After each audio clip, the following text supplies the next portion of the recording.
నేటి కథ దొంగ కాని దొంగ.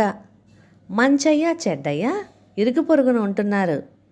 మంచయ్య పేదవాడే కానీ ఉన్నంతలో నలుగురికి మంచి చేయాలి అనుకుంటాడు. చెడ్డయ్య ఉన్నవాడే కానీ తనకంటే ఎవ్వరు గొప్పగా ఉండకూడదు అనుకుంటాడు. ఒక రోజున చెడ్డయ్య ఇంటి ముందు నిలబడి వీధి కుక్క అదే పనిగా మొరగసాగింది. చెడ్డయ్యకు కోపం వచ్చి దాన్ని రాయితో కొట్టాడు. కుక్క పారిపోయి మంచయ్య ఇంటి ముందు ఆగి అదే పనిగా మొరగసాగింది. కుక్కకు ఆకలిగా ఉన్నట్టుందని మంచయ్య ఒక అరిటాకులో ఇంత అన్నం వేసి తెచ్చి కుక్క ముందు పెట్టాడు. అది ఆ అన్నం తిని తోకాడిస్తూ మంచయ్య వంక కృతజ్ఞతగా చూసి ఉన్నట్టుండి మంచయ్య ఇంట్లోకి జొరబడి పెరట్లోకి వెళ్ళి ఒక చోట ముందు కాళ్ళతో నేల మీద గట్టిగా గోక్కుతూ మట్టిని తొలగించసాగింది. వృద్ధురాలైన మంచయ్య తల్లి ఇది చూసి, ఒరేయ్, నీ వల్ల కాలభైరవుడికి తృప్తి కలిగినట్లుంది. ఆయన ఏదో సందేశాన్ని ఇస్తున్నాడు. అక్కడ తవ్విచూడు నాయనా అన్నది. అది విన్న అతడి భార్య గుణపం తెచ్చి ఇవ్వగా మంచయ్య ఆ ప్రదేశంలో తవ్వసాగాడు. ఎప్పుడు వెళ్ళిందో ఆ కుక్క మాయమైపోయింది. కాసేపటికి మంచయ్యకు ఆ ప్రదేశంలో ఒక కొయ్యి పెట్టె ఒకటి దొరికింది. అందులో బంగారు కాసులు, ఒక రాగి రేకు ఉన్నాయి. తన ముందు తరాల వారి సుఖ సంతోషాల కోసం కొంత బంగారాన్ని అక్కడ దాచి ఉంచినట్లుగా మంచయ్య తాతగారు రాసిన వాక్యాలు ఆ రాగిరేకు మీద ఉన్నాయి. దాంతో మంచయ్య దశ తిరిగిపోయింది. అతడు మరొక 4 ఎకరాల పొలం కొన్నాడు. చిన్న వ్యాపారం ప్రారంభించాడు. ఇంటిల్లపాది వైభవంగా జీవించసాగారు. అయితే కుటుంబంలోని ఏ ఒక్కరూ కూడా మంచితనాన్ని మాత్రం విడిచిపెట్టలేదు. ఉన్నట్టుండి మంచయ్యకు మంచి రోజులు రావడం చూసి పొరుగునే ఉన్న చెడ్డయ్య భరించలేకపోయాడు. అతడు విషయం ఏమిటా అని ఆరా తీసి సంగతి తెలుసుకున్నాడు.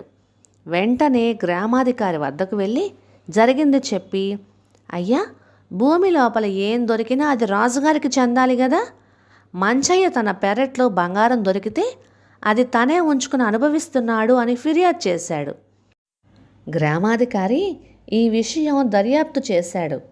అంతా తెలుసుకున్నాక ఆయన చెడ్డయ్యను పిలిచి, మంచయ్య తాతగారు రాగిరేకు మీద వీలునామా రాసి తన ఆస్తిలో కొంత బంగారాన్ని తన వారసులకిచ్చాడు.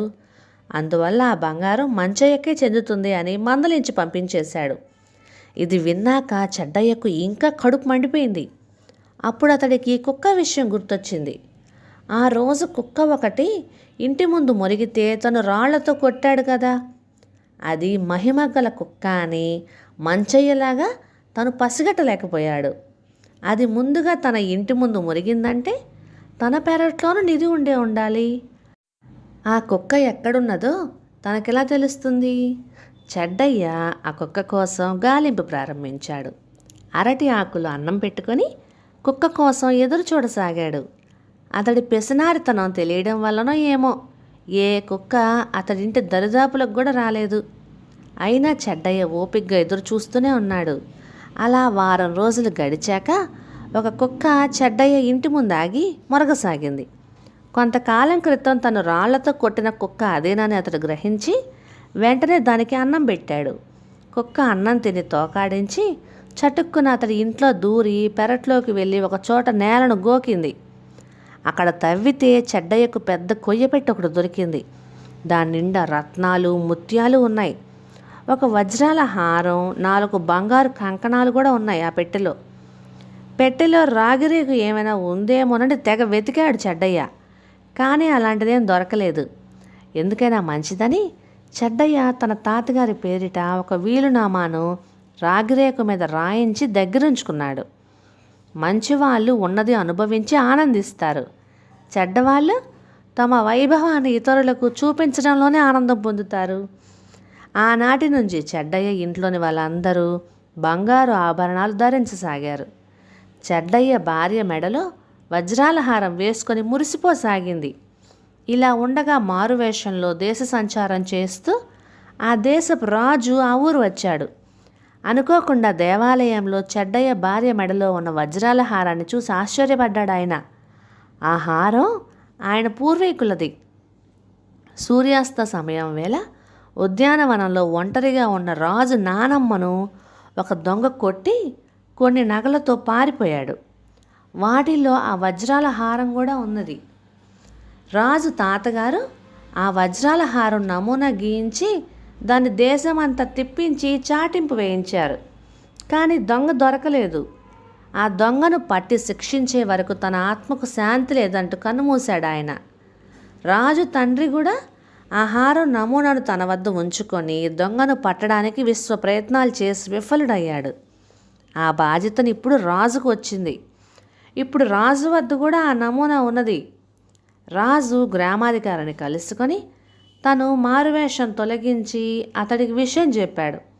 అక్కడ ఇక్కడ ఆరా తీయగా చెడ్డయ్య సృష్టించిన దొంగ రాకిరేకు వల్ల చెడ్డయ్య తాతే దొంగ అని రాజు నమ్మి చెడ్డయ్యతో, ఒరే, నీ తాతకు నువ్వు అన్నింటికీ వారసుడివి కనుక ఆ దుష్టుడు చేసిన పనికి నిన్ను శిక్షించక తప్పట్లేదు. అప్పుడే నా పూర్వీకులకు ఆత్మశాంతి లభిస్తుంది. వాడు గనక దొరికి ఉంటే ఉరిశిక్ష వేసి ఉండేవాడిని. సరే, నిన్ను 1 ఏడాది కఠిన కారాగార శిక్షతో విడిచిపెడుతున్నాను అన్నాడు. తను దురాశకు పోయి ఇంటి పెరట్లో నిధి దొరికితే రాజుకు అందజేయకపోవడం వల్ల, లేని రాగిరేఖను సృష్టించడం వల్ల తను దొంగ కాని దొంగ అయ్యాడు. పుట్టెడు దుఃఖంతో చెడ్డయ్య కారాగారానికి వెళ్ళాడు. కథ సమాప్తం. ఇక ఈ కథ మీకు నచ్చినట్లయితే ఇలాంటి మరెన్నో తెలుగు చిట్టిపొట్టి కథల కోసం please like, share and subscribe to my channel. And please don't forget to share your thoughts in the comments. Thank you.